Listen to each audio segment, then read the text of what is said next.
The What to Read Next podcast helps you build a TBR of future favorite books. In each episode, Lori and Mean interviews authors and book influencers to recommend books they loved for you to pick up today. If you're an avid reader, always looking for your next great read, then the show's for you. Hi, Alex. Welcome to What to Read Next podcast. Thank you so much for having me. I'm very happy to be here. So happy to have you here. So tell us a little bit about yourself. Yeah, so I am from Austin, Texas. This is where I was born and raised. I live here currently. I went to school in Memphis, Tennessee at Rhodes College and studied creative writing. And after college, I sort of dipped my toes into the writing, editing industry. I started out as a copywriter for a very, very boring government job. And then I pivoted to romance book editing, which was, needless to say, much more exciting than working for the government. And then in that job, I sort of started writing my own books, and then the rest is history. And so now I'm a full-time writer writing my books. Okay, so we got to talk about romance book editing. How did you get into it? And what were some of the unique aspects? I'm a romance reader. This is like a lifelong passion of mine that I discovered like 4 years ago, but 6 years ago, actually. Nice. But, what are some unique things about romance, that you discover by editing, So when I say romance publisher, that is a slight euphemism for erotica, just so people know just kind of what we're talking about here. But yeah, I got into it. I got in as a copy editor because I was just looking for like any job that I was qualified for. And the only thing I was qualified for was fixing periods and commas and, sentence structure.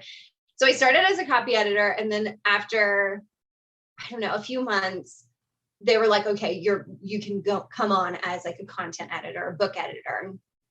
So, I loved it. I loved it, and I didn't love it for other reasons, but I loved it because literally part of my job was you need more sexual tension built up to this steamy scene, and who can say that they, do that for their job? So yeah, my favorite, to be honest, we pumped out so many books, so I can't remember all the titles, but my favorite was about this Amish vampire colony. So it was and my boss was like, I wonder why, because it was getting some good traction. And I was like, yeah, it's so good.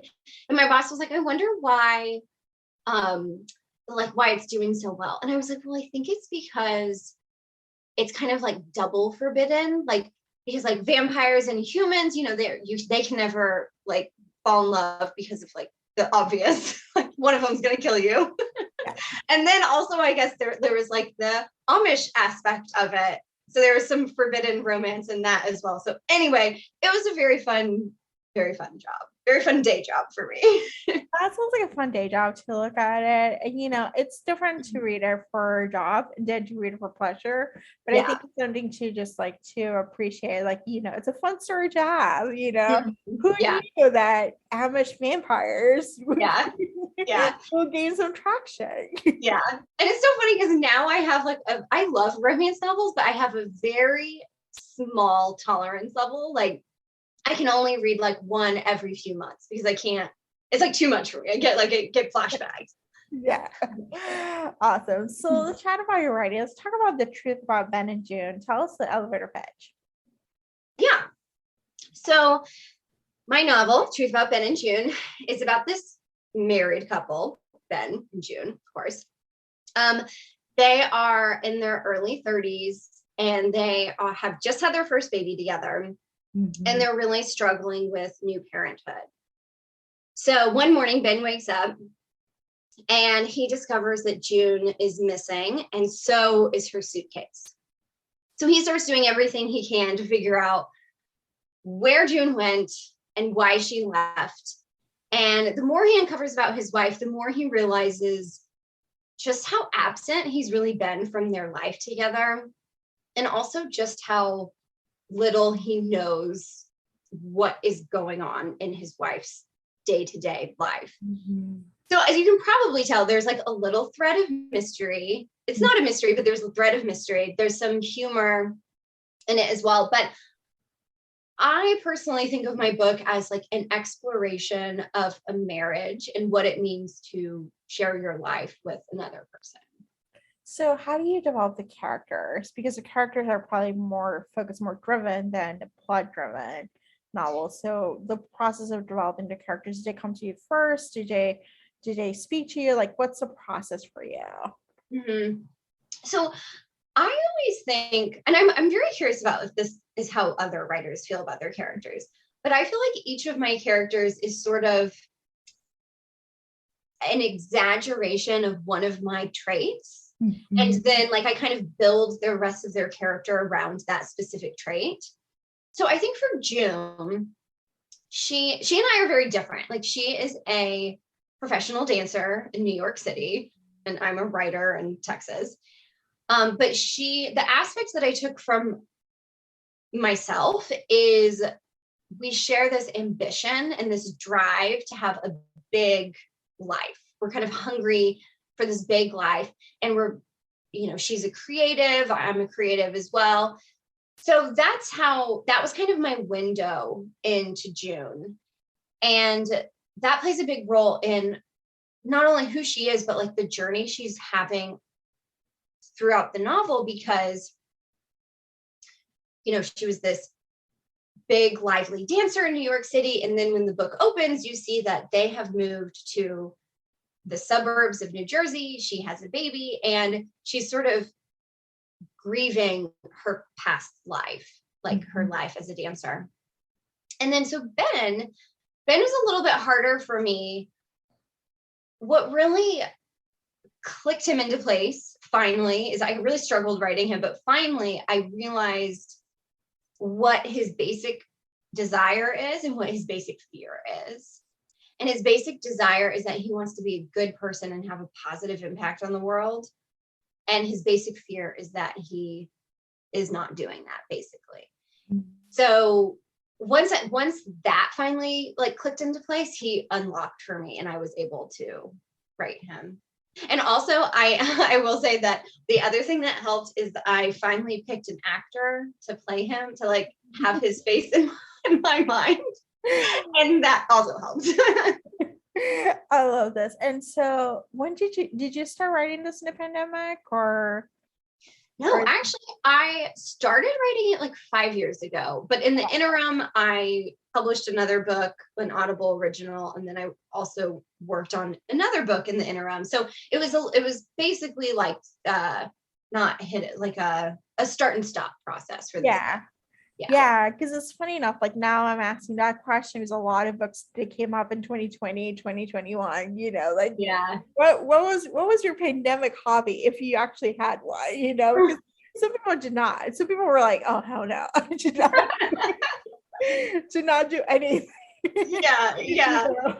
Yeah, that's funny. I mean, my pandemic hobby was like making the best pizza that I could make.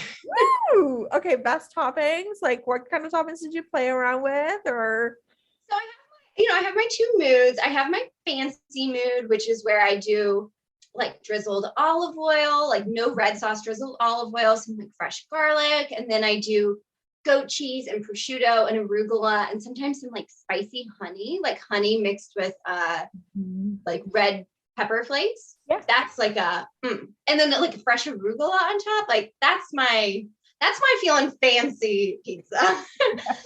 and then I have like my like regular night pizza, which is more like I got my pepperoni. This is like regular sauce, pepperoni, Kalamata olives, onions, peppers.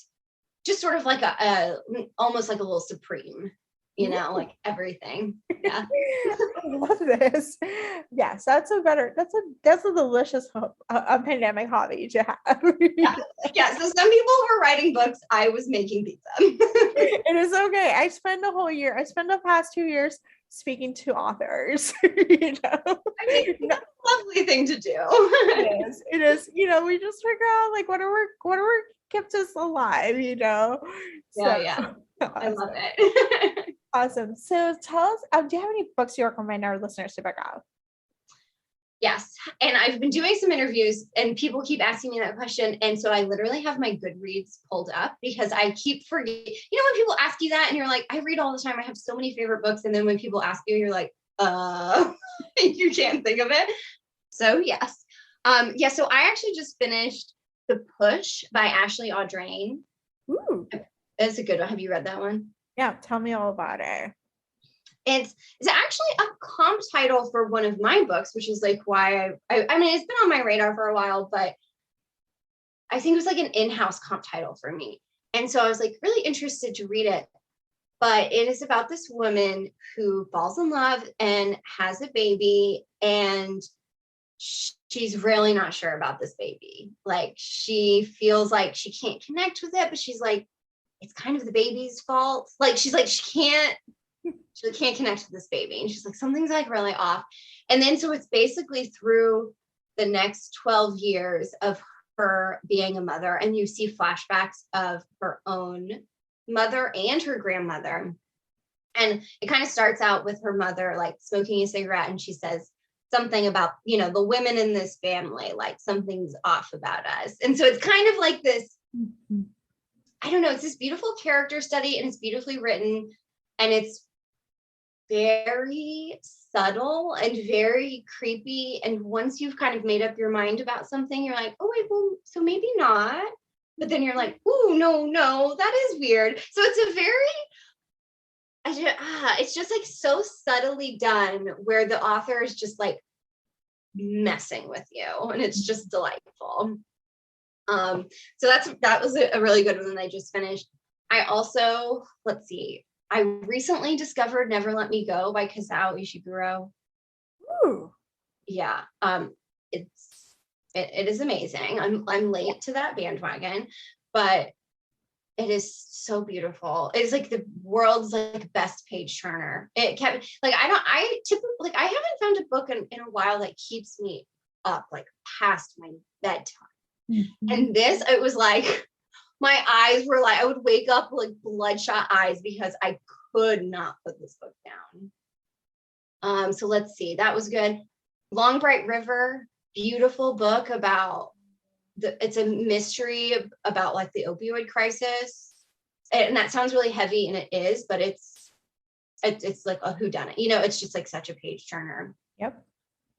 I mean, I feel like I could just go on and on and on. Great recommendations. They all are great recommendations to pick up. So I love this. And what are you working next? Are you working on something else that you can share or you cannot share?